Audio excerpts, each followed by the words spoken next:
Bonjour, aujourd'hui vous allez réaliser une activité expérimentale à distance en étudiant le tir à la corde. Cette activité est le prétexte d'étudier les conditions d'équilibre d'un objet qui est soumis à deux forces.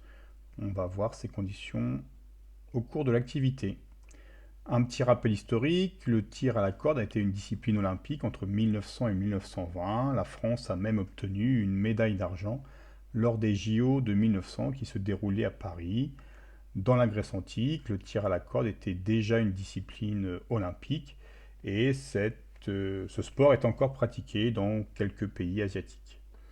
Le principe du tir à la corde, deux équipes s'alignent à chaque bout d'une corde et il s'agit de tirer chacun de son côté.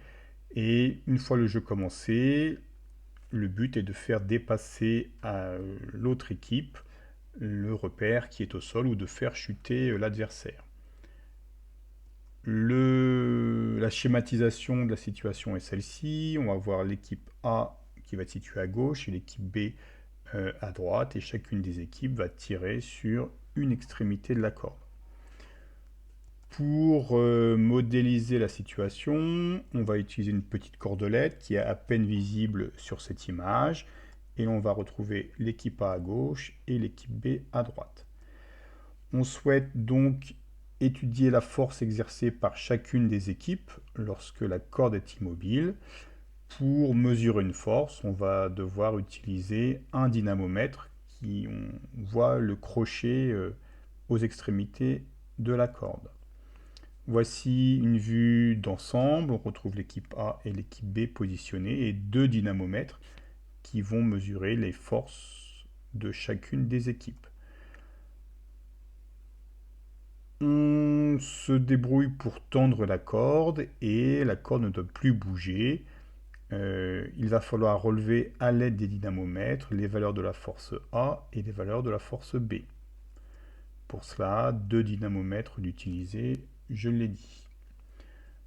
On va revoir cette situation d'ensemble avec une image un petit peu plus grande. Quand l'équipe A tire sur la corde, elle va allonger le ressort du dynamomètre numéro 2. Ce dynamomètre va s'allonger et mesure donc la force exercée par l'équipe A. Si c'est l'équipe B qui tire sur la corde, elle va allonger le ressort du dynamomètre numéro 1 qui, lui, mesure donc la force exercée par l'équipe B. Il faut bien comprendre cette situation. C'est le dynamomètre opposé au côté de l'équipe qui mesure la force.